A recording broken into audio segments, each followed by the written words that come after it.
Sekretari Amerikan Pompeo viziton Turqinë lidhur me çështjen e gazetarit të zhdukur saudit. Dorëhiqet ministri i jashtëm grek Nikos Koutsias për shkak të mosmarrëveshjeve në qeveri rreth emrit të Maqedonisë. Dyndje në dyqanet kanadeze pas legalizimit kanabisit për qëllime argëtimi, vendimi nuk pritet të mbyllë tregun e zi për të paktën 4 vjet.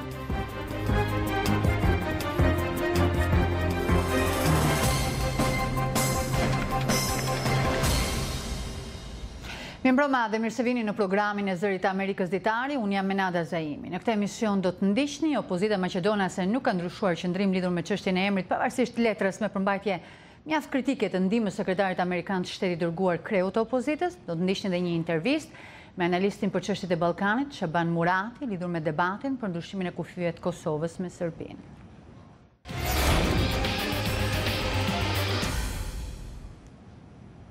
Sekretari Amerikan i Shtetit Mike Pompeo u takua sot me zyrtar të lartë turq, përfshirë presidentin Recep Tayyip Erdogan, pas deklaratave të udhëheqësve saudit, të cilët thanë se do t'i tregojnë të gjithë botës rezultatet e një hetimi të plot rreth të zhdukjes së një gazetari saudit me banim në Shtetet e Bashkuara. Zoti Pompeo nuk ka bërë asnjë koment publik për bisedimet e tij me presidentin Erdogan apo me ministrin e jashtëm Mevlut Çavuşoglu përpara largimit nga Turqia. Departamenti i Shtetit lëshoi një deklaratë ku thuhej se zoti Pompeo shprehu shqetësimin e Shteteve të Bashkuara lidhur me zhdukjen e Xhamal Khashoggit dhe përsëriti gatishmërinë amerikane për të ndihmuar Turqinë në hetimet e saj. Zyrtarët saudit thonë se ai doli nga konsullata vet. Gazeta Wall Street Journal njoftoi të martën vonë se operativët saudite rrahën dhe e droguan Khashoggin, pastaj e vranë dhe i coptuan trupin. Gazeta thoshte se zyrtarët turq u kanë dhënë zyrtarëve saudit dhe amerikan dëshmi duke përfshirë këtu detajet e një regjistrimi zanor. Presidenti i Shteteve të Bashkuara Donald Trump kritikoi dënimin në rritje të Arabisë Saudite në një intervistë me agjencinë e lajmeve Associated Press, po bëni përsëri të njëjtin gabim duke i quajtur tjetrin fajtor, derisa të provohet i pafashëm, tha presidenti Donald Trump.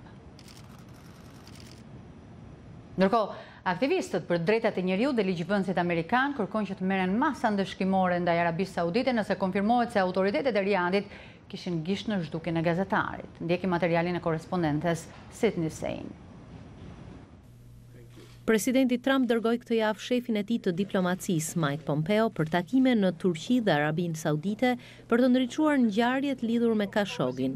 Ndërkaq të martën nën presidenti Mike Pence bëri thirrje për zbardhjen e rrethanave të zhdukjes së gazetarit, duke shtuar se bota duhet ta di nëse Khashoggi është vrarë dhe kush dha urdhër për vrasjen e tij. Any loss of life is grievous. Any act of violence that claims a life is... Çdo humbje jete është e dhimbshme, çdo akt dhune dhe marrje jete duhet dënuar, por ky është sulm edhe mbi shtypin e lirë dhe të pavarur. Kërkojmë përgjigje. Khashoggi u fut në konsullatën saudite në Stamboll më 2 tetor dhe nuk doli më prej saj. Zhdukja e pashpjeguar e tij dhe zërat se ai është vrarë ndërsa trupi i tij është coptuar brenda konsullatës kanë revoltuar ligjvënësit amerikan. Nëse Arabia Saudite ka marrë një person që ka statusin e banuesit përhershëm në Shtetet e Bashkuara, e ka ftuar në konsullat dhe e ka vrarë, Shtetet e Bashkuara duhet të rishikojnë marrëdhëniet ushtarake, politike dhe ekonomike me Arabinë Saudite. Në një letër në adresë të Shtëpisë së Bardhë, një grup prej 22 senatorësh nga të dyja partitë kërkon hetime bazuar në ligjin Magnitski për llogaridhënie globale mbi të drejtat e njeriut. Ligji mban emrin e Sergej Magnitskit, jurist dhe auditor rus që vdiq në një burg të Moskës pasi ekspozoi evazione fiskale të bëra nga zyrtar rus. Bill Browder, i cili e përfshiu Magnitskin në hetimet për korrupsion, bëri fushat aktive për miratimin e ligjit në 2012. Ai thot për Zërin e Amerikës se ligji Magnitski kishte si synim të zbulonte drejtësinë për akte të tilla të tmerrshme. Rregulla bazë e ligjit Magnitski është të ndëshkojë personat e përfshirë në tortura, në vrasje pa gjyq dhe shkelje të tjera të drejtave të njeriut. Sidomos kur vjen në shenjestër njerëz që kritikojnë qeverinë apo gazetarët, pikërisht me këtë skenar përballemi tani. Aktivisti përshëndet qëndrimin e vendosur të ligjvënësve dhe shpreson se edhe administrata Trump do tregohet po aq e prerë. Thirrje për ndriçimin e zhdukjes së gazetarit kanë bërë edhe organizata të tjera. Rob Bershinsky i shoqatës Human Rights First thotë se qeveria saudite nën princin Mohammed bin Salman ka ndërmarrë një numër masash të jashtëzakonshme dhe shqetësuese gjatë muajve të fundit. Një numër aktesh si ndalimi I kryeministrit të Libanit apo burgosja e aktivistëve për të drejtat e gruas, si dhe burgosja e një numër pjesëtarësh të familjes mbretërore. Bershinski thot për Zërin e Amerikës se udhëheqës të vendeve të tjera presin të ndjekin shembullin amerikan në këtë çështje, edhe për faktin se Kashoggi jetonte në Shtetet e Bashkuara. Agjencia Federale Hetimore Ruse njoftoi sot se numri të vdekurve nga një shpërthim në një shkollë në qytetin Port të Kerçit në Krime ka shkuar në 18, ndërkohë që rreth 50 persona të tjerë janë plagosur, shumica e tyre adoleshent. Hetuesit njoftuan se shpërthimi u shkaktua nga një bombë e cila ishte paketuar me objekte metalike vendosur në kafenen e ndërtesës. Kryeministri I Republikës Krime, si tha televizionit shtetëror se I dyshuari si autori I ngjarjes mendoi të jetë një djalë 22 vjeç, student I kolegjit. Sot në Kanada u hapën dyqanet e kanabisit pas vendimit për legalizimin për qëllime e argëtimit të saj. Akti për kanabisin I Kanadas përmbush një premtim të fushatës kryeministrit Justin Trudeau për të hequr një pengesë ligjore 95 vjeçare. Megjithëse shpresat e qeverisë, tregu I zi I shitjes kanabisit nuk pritet të zhduket brenda natës. Sipas shtypit kanadez, Departamenti I Drejtësisë ka bërë të ditur se do të duhen rreth 4 vjet që ai të mbullet plotësisht. Partitë e opozitës akuzuan qeverinë se është nxituar për marrjen e këtij vendimi, duke thënë se njësitë e qeverisë vendore, policia dhe mjekët po luftojnë me pasojat që sjell legalizimi tek shëndeti dhe zbatimi I ligjit. Një aeroplan me cilin udhëtonte zonja e parë amerikane Melania Trump u detyrua të kthehej në një bazë ushtarake në Washington sot pasi një sasi tymi u vure në kabinën e pilotit. Zëdhënësia e zonjës Trump, Stephanie Grisham, tha se të gjithë janë mirë dhe të sigurt. Avioni qëndroi në ajër rreth 10 minuta përpara se tymit mbushte kabinën. Zonja e parë Melania Trump po fluturonte drejt Filadelfias për të takuar me familjet e fëmijëve të ekspozuar ndaj opioideve, ndërsa ndodheshin ende në barkun e nënës. Nuk është e qartë se çfarë shkaktoi problemin teknik.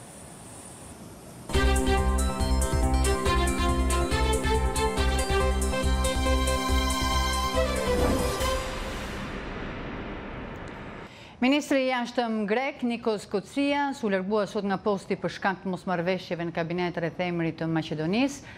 Kryeministri Aleksis Tsipras ka pranuar dorëheqjen e ministrit të jashtëm, tha zyra e kryeministrit në një deklaratë, duke shtuar se postin e tij do ta marrë zoti Tsipras. Në një takim të qeverisë dje, zoti Kocias pati përplasje me ministrin e mbrojtjes Panos Kamenos, I cili është gjithashtu partner I koalicionit që mban në këmbë qeverinë e zotit Tsipras. Kreu I Partisë Nacionaliste të Grekëve të pavarur, Kamenos, ka kërcënuar se do të largohet nga qeveria pasi është kundër marrëveshjes së ndërmjetësuar nga Kocias dhe Tsipras në fillim të këtij viti për ndryshimin e emrit të Maqedonisë në Maqedonia e Veriut. Marrëveshja ka ngjallur kundërshtime të forta në të dy vendet.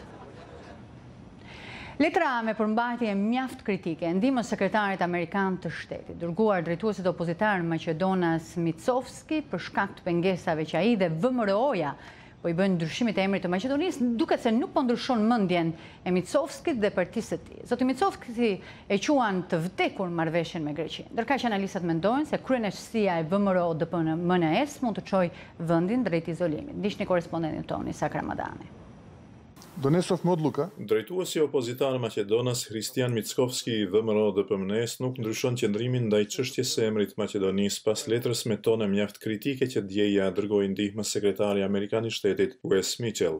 Mickovski ja kthen përgjigjen zyrtarit të lartë amerikan duke nënvizuar se procesi I bisedimeve rreth emrit ishte zhvilluar pa një ambient të përshtatshëm në mënyrë avanturiste dhe manipuluese, fshehtas nga opinioni publik pa një strategji të vërtetë dhe me mesazhe të rreme, se VMRO-ja ishte lënë jashtë procesit dhe se marrëveshja me Greqinë u arrit pa një konsensus në Maqedoni. Ai e quan marrëveshjen të vdekur dhe refuzon ta pranojë atë, ndërsa shkruan se do t'i kundërvihet në mënyrën më të fuqishme me mjete demokratike. Ai thekson se nuk mund të besojë në kontributin e qëndrueshmërisë, paqes dhe sigurisë nëse njihet marrëveshja. Sipas Mickovskit, shumica dërmuese në referendum e hodhi poshtë marrëveshjen. Drejtuesi opozitar të gjithfajin për pasojat me të cilat mund të ballafaqohet Republika e Maqedonisë ja hedh rivalit të tij politik kryeministrit Zoran Zaev. Por analistët mendojnë ndryshe. Vlerësoj që letra ishte një porosi drejtuar parasitësh liderit të opozitës maqedonase Hristian Mickovski dhe kësaj partie që të ngriten mbi interesat etnike, mbi interesat imagjinare etnocentrike të cilat e projektojnë Maqedoninë si shtet Maqedonasve dhe cila do të vazhdoj të ruaj emrin pushtetues Republika e Maqedonisë, gjë që është e pamundur dhe të ngriten para së gjithash mbi interesat ditore partijake, sepse po shihet që VMRO DPMN-ja dëshiron ta shfrytëzojë çështjen e emrit dhe çështjen e referendumit mbi emrin për pikë politike dhe për organizimin e zgjedhjeve të reja, në të cilat eventualisht do të shënonte një rezultat më të favorshëm që do t'i siguronte pjesëmarrjen në qeveri.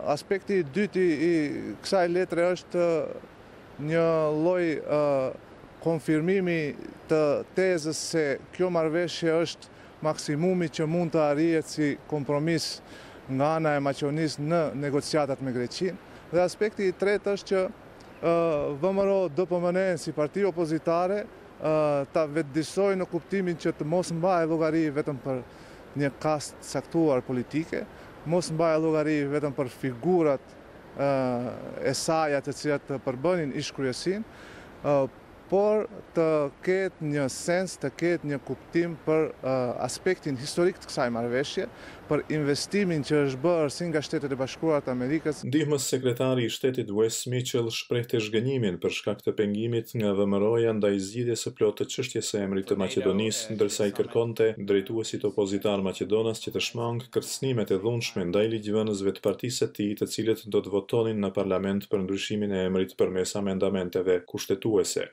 Është një mundësi historike që me gjas nuk do të përsëritet për vite të tëra, nëse jo edhe dekada, theksohej në letrën e ndihmës sekretarit Wes Mitchell. Për Zërin e Amerikës, nga Shkupi, Isak Ramadani. Presidenti serb Aleksandar Vučić tha sot se thirrja e Shteteve të Bashkuara për tërheqjen e misionit paqëruajtës të OKB-s nga Kosova do të lindte Serbinë pas zgjidhjeve tjetër përveç se të mbronte njerëzit e saj në Kosovë. Zoti Vučić nuk tha konkretisht se çfarë lloj veprimi mund ndërmerrte Serbia në Kosovë. Kërcënimi i tij vjen pas thirrjes së bërë nga ambasadoria amerikane në OKB, Nikki Haley, për të përpunuar strategjinë e daljes misionit të OKB-s në Kosovë të njohur si UNIK. Presidenti Vučić tha se largimi i UNIK-ut dhe formimi i mundshëm i ushtrisë Kosovës nuk do t'i lindte Serbisë asnjë zgjidhje tjetër, por të mbronte vendin e tij dhe njerëzit e saj, siç dhe u shpreh. Analisti i çështjeve të Ballkanit, Shaban Murati, thotë se diskutimi për ndryshimin e kufive të Kosovës me Serbinë është i parakohshëm, pasi kjo nuk mund të bëhet pa një njohje reciproke mes dy vendeve si palë pavarura. Ambasadori Murati është autori i librit botuar së fundmi, Kalvari diplomatik i shtetit të Kosovës. Në një intervistë me korrespondentin tonë në Tiranë, Iliriana Golli, zoti Murati shpjegon arsyet se pse çështja e kufive u hap pikërisht tashmë. Hapja e kësaj çështje nga vetë si thua aktorët lokal, po quaj Serbinë dhe Kosovën, ka ardhur më shumë nga një nevojë lokale. Cila është nevoja lokale? Është nevojë direkte e Serbisë për të fshirë pengesat që ajo ka në rrugën për të antarësuar në BE. Dhe një nga pengesat kryesore për mbylljen e kapitujve të traktatit të pranimit është zgjidhja e marrëdhënieve me Kosovën. Pra nevoja dhe koha është për Serbinë, nuk është për Kosovën. Pra, ajo që është për mua e paqartë është cila janë motivet që Kosovën e kanë shtyrë të bashkohet me këtë ngutje të Serbisë. Përfaqësues të njohur të diplomacisë botërore thanë që nëse të dy palët bien dakord, ne nuk kemi ndonjë kundërshtim. Cili është mendimi juaj për këtë?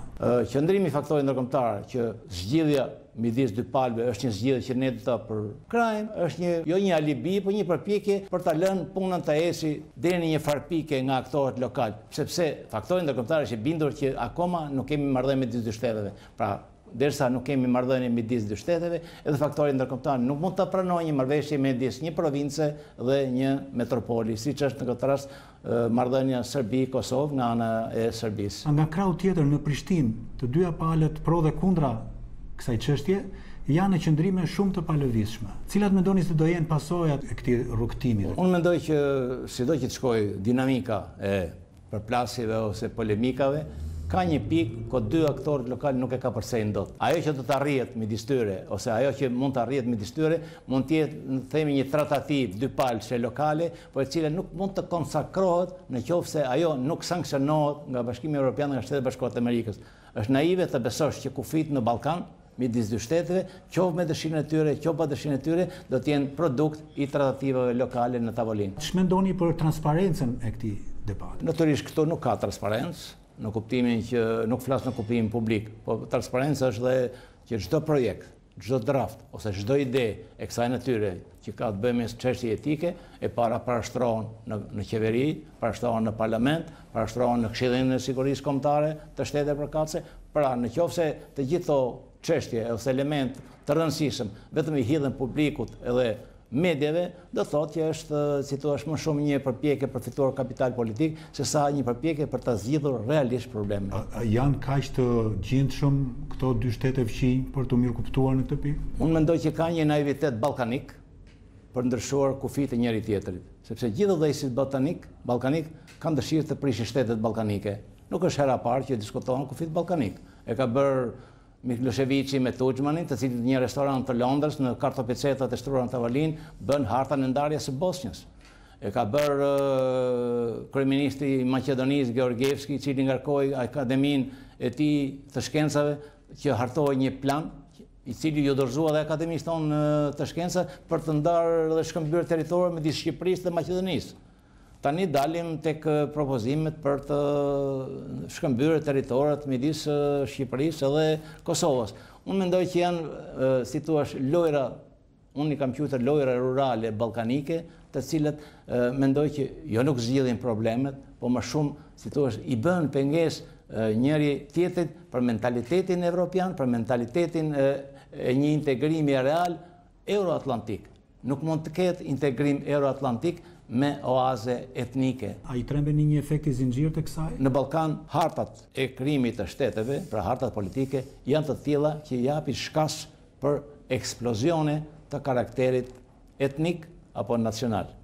Sepse nëse do krijohet precedent i shkëmbimit territoreve, ta zemi midis Kosovës edhe Serbisë, e gjithë ish Jugosllavia është një vatër që zihen. Pra nëse hapet thesi i erave etnike në Ballkan, Ballkani kthehet në kohën e vjetër edhe të rrezikshme, qoftë kohës së luftrave në dekadën e fundit të shekullit kaluar, qoftë në kohën e fillimit të shekullit kaluar. Cili është komenti juaj lidhur me reagimet e Tiranës zyrtare? Tirana ka mbajtur një heshtje për mua të papranueshme nga pikpamja diplomatike dhe nga pikpamja i interesit kombëtar.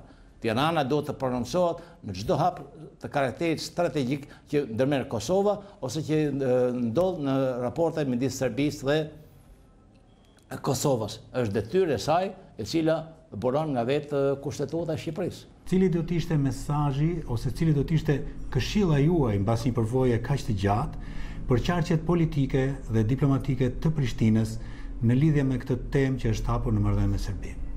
Këshilla ime modeste do të ishte që duhet ta shohim zjarrin e entuziazmit publik dhe të debatit publik, sepse nuk mendoj që fiton ose ndihmohet diplomacia me një emocion kaq të madh publik. Së dyti, Prishtina, qoftë qeveria, qoftë diplomacia e Kosovës, duhet të kenë ca parime të hekurta që i kanë të gjithë shtetet serioze në botë. Cili është parimi? Në radhë të parë, Kosova do të kërkojë njohjen nga Serbia pas një kusht. Nëse Kosova do të përpiqet ta blejë njohjen nga Serbia me çmim sovraniteti apo integriteti, mendoj që do ishte shumë e gabuar dhe shumë dënueshme edhe në raportet me histori. Profesor Murati, urime për librin e ri, Kalvari diplomatik i shtetit Kosovës, edhe faleminderit për intervistën dhe për mendimet tuaja. Qendra e Kosovës për studimet sigurisë publikoi sot një raport që trajton rreziqet e reja të ekstremizmit të dhunshëm. Aty theksohet se ekziston një numër në rritje i simpatizantëve të cilët nuk kanë arritur kur të bashkohen në zonat e konfliktit, por që janë besnik të ideologjisë së ISIS-it, duke paraqitur kësaj rrezik për sigurinë kombëtare. Nga Prishtina njofton korrespondentja jon, Edlira Placa. Luftëtarët e kthyer nga Siria apo Iraku si dhe simpatizantët e shtetit islamik në Kosovë, të cilët kur nuk kanë arritur të bashkohen kësaj organizate, paraqesin rrezik për sigurinë kombëtare, thuhet në një raport të publikuar të mërkurën nga Qendra e Kosovës për studime të sigurisë, ku trajtohen rreziqet e reja të ekstremizmit të dhunshëm. Autori I këtij ulumtimi, Skender Përteshi, tha se 1 në 25 të kthyer nga Siria apo Iraku kanë qenë të përfshirë në planifikimin e komploteve terroriste, të cilat kanë arritur të parandalohen nga autoritetet në Kosovë. Që janë rikthy prej konfliktit Sirisë të Irakut, shkaku që idenë ose mendimin ose ideologjinë që kanë pas, ISIS-i nuk ka mujt me materializu. Kjo I bën që ta ende mund të jenë pjesë e asaj ideologjie, kjo I bën që ata nuk janë kundër vendimit që kanë marrë, që kanë bashku konfliktit Sirisë të Irakut, mirë po janë kundër vendimit që kanë marrë me u bashkan të gjithë ISIS-it. Sipas këtij ulumtimi, me gjithë rrjedhën e zvogluar të luftëtarëve të huaj nga Kosova në Siri dhe Irak, niveli I kërcënimit dhe shpërndarja e ideologjisë ekstremiste nuk ka ndryshuar. Aty thuhet se ekziston një numër në rritje I simpatizantëve që kur nuk kanë arritur të bashkohen në zonat e konfliktit, por që janë besnik të ideologjisë së ISIS-it dhe këta simpatizantë vijnë kryesisht nga radhët e familjeve apo miqve të luftëtarëve të huaj. Zoti Përteshi tha se autoritetet në Kosovë duhet të përqendrohen më shumë edhe në luftimin e ekstremizmit të dhunshëm në radhët e diasporës, me që një pjesë e mirë e luftëtarëve që kanë shkuar në Siri dhe Irak janë nga diaspora. Prej supozumve 402 individëve që janë si pjesëmarrës në konfliktin e Sirisë të Irakut, prej tyre 250 luftëtarë të huaj, mendohet ose për llogaritë që dikon rreth 45 dhe 48 prej tyre janë qytetarë të Kosovës që të paktën ose kanë në shtetësi një shteti tjetër, Bashkimit Evropian apo shteti tjetër, ose kanë dy në shtetësi të Kosovës edhe të një vendi tjetër të Bashkimit Evropian. Duhet ketë një vëmendje të shumë të madhe prej tyre, sepse këta individ përballen me një qoftë me krizë identiteti, qoftë për shkak të pamundësisë tyre me u reintegru në shoqërinë që I takojnë. Që nga fillimi I konfliktit në Siri, mbi 400 qytetarë të Kosovës besohet se janë përfshirë në konfliktet në lindjen e mesme. Mbi 70 veta kanë humbur jetën, ndërsa rreth 130 syresh janë kthyer prej andej, kryesisht të zhgënjyer me atë me të cilën janë përballur. Shifrat e paraafërta zyrtare flasin se në lindjen e mesme edhe mëtej ndodhen rreth 190 veta nga Kosova, një pjesë e mire të cilëve gra dhe fëmijë. Për Zërin e Amerikës, Edlira Blaca, Prishtinë.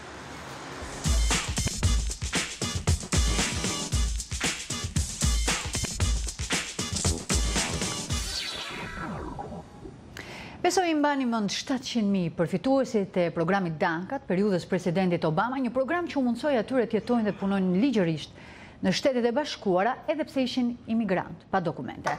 Ata nuk janë përmendur shumë në lajme kohët e fundit, por janë ende në pritje dhe me shpresën se diçka do të bëhet për ndryshimin e statusit të tyre përpara se programi të marrë fund. Në Nevada, ku hispanikët kanë një ndikim të konsiderueshëm në garën e ngushtë për në Senat, në zgjedhjet e muajit nëntor, disa nga ëndrimtarët po shpresojnë se zgjedhjet do të sjellin ndryshime, por ka të tjerë të cilët nuk kanë shumë shpresë. Juan Ulises Juarez erdhi në Shtetet e Bashkuara nga Meksika kur ishte 10 vjeç. Ati I dhanë bursë për të studiuar në kolegj. Juan filloi punë si gazetar në televizionin lokal dhe në vitin 2017 ai fitoi një çmim Emmy për gazetarinë. When I got my Emmy award, Kur fitova çmimin Emmy, desha t'u tregoja të pranishmëve shumë prej tyre nga kanalet anglishfolse historinë time. Ishte Daka që ma bëri të mundur këtë. Thot Juan. This is what DACA made for me possible. Që nga viti 2012, kur ish presidenti Obama bëri të njohur programin DACA, 700.000 fëmijëve të prindërve imigrant pa dokumente, të cilët I kishin sjellë në Shtetet e Bashkuara ilegalisht, u është dhënë mundësia të punojnë dhe jetojnë me leje 2 vjeçare me të drejtë rinovimi. Presidenti Trump njoftoi se do të jepte fund programit në shtator të vitit 2017, duke lënë Kongresin në mesin e një betejë për gjetjen e një zgjidhjeje të përhershme. Më tepër se një vit më vonë, me afrimin e zgjedhjeve të mesmandatit në nëntor, ëndrimtarët si Juarez janë ende në pritje. There's always something happening that takes priority.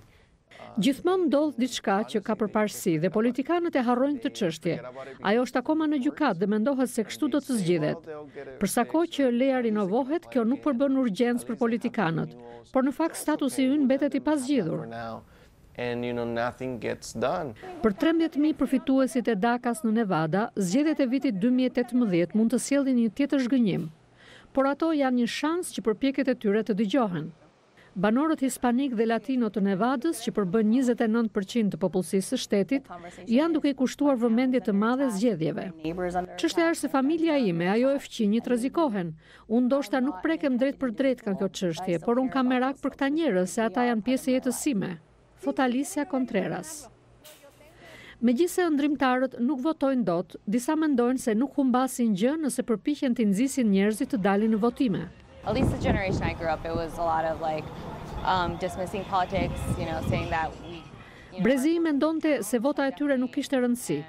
Prandaj tani po i bëj thirrje të gjithë miqve që të dalin në votime për të sjellë ndryshime. Thot Argjela Rico, përfituese e Dakës. Shtetet e Bashkuara kanë njoftuar veprime kundër organizatës kriminale meksikane që njihet si karteli Jalisco Nueve Generacion. Grupi është i përfshirë në një gamë të gjerë krimesh, përfshirë trafikun e drogës, torturat dhe vrasjet. Prokurori i përgjithshëm amerikan, Jeff Sessions, tha dje se Departamenti Amerikan i Drejtësisë ka ngritur akuza ndaj 15 drejtuesve të lartë kartelit meksikan. Siç na njeh materiali i Zërit Amerikës, akuzat e ngritura janë pjesë e një përpjekje më të gjerë për të mbrojtur amerikanët nga krimet që kanë potencialin të përhapen edhe në Shtetet e Bashkuara. Grupi kriminal është i vendosur në shtetin meksikan Jalisco, por ka një rrjet trafikantësh në mbarvendin, si dhe në Shtetet e Bashkuara, Evropë, Australi dhe Azi. Karteli New Jalisco e konsiderojmë si një ndër 5 organizata ndërkombëtare më të rrezikshme në botë. Ky kartel po bën një dëm të paimagjinueshëm ndaj popullsisë së vendit. Karteli drejtohet nga Nemesio Osuera Cervantes, që njihet me nofken El Mencho. Washingtoni po ofron $10 milion për të dhëna që çojnë arrestimin e tij. Kemi ngritur akuza ndaj babait dhe djalit që drejtojnë kartelin. Babai që njihet në botën e krimit me emrin El Mencho është sankcionuar nga Departamenti Thesare si drejtues i rrjetit. Krye prokurori amerikan tha se Departamenti i Drejtësisë ka caktuar 5 ekipe speciale për të vënë në shënjestër organizatat kriminale që paraqisin më shumë rrezik për amerikanët. MS-13, the Sinaloa cartel. Ata janë MS-13, karteli Sinaloa, klani i Gjirit, Hezbollah dhe karteli Gjenerata Rej Jalisco. Karteli që njihet shkurtimisht si SYNG është ndër më të fuqishmi dhe më të mëdhenj në të gjithë Meksikën. Departamenti i Drejtësisë bashkëpunon me departamente dhe agjencitë të tjera rendi në Shtetet e Bashkuara, si dhe me qeveritë e vendeve të tjera. Departamenti i Shtetit kryen bashkëpunim ndërkombëtar në mbar botën dhe ndihmon vende partnere si Meksika për të forcuar institucionet e tyre për të luftuar më mirë trafikun e drogës. Zyrtarët amerikanë të zbatimit të ligjit thanë se i bashkëpunimi i qeverisë meksikane është thelbësor në luftën kundër krimit të drogës në të dy vendet. 2 llotaritë e njohura amerikane, Mega Millions dhe Powerball, kanë arritur së bashku vlerën e më shumë se $1 miliard. Çmimi i madh i llotarisë Mega Millions shënoi dje shifrën rekord prej $667 milion. Nisur nga fakti që askush nuk rezultoi fitues, shorti do t'i hidhet sërish të premten dhe shifra këtë herë llogaritet në rreth $868 milion. Ndërsa për llotarinë Powerball, shorti do t'hidhet sonte dhe çmimi i madh ka arritur në vlerën e $345 milion. Të nderuar teleshikues, ishte gjithçka e përgatitur për këtë edicion informativ. Unë ju falenderoj që na ndoqët. Natën e mirë.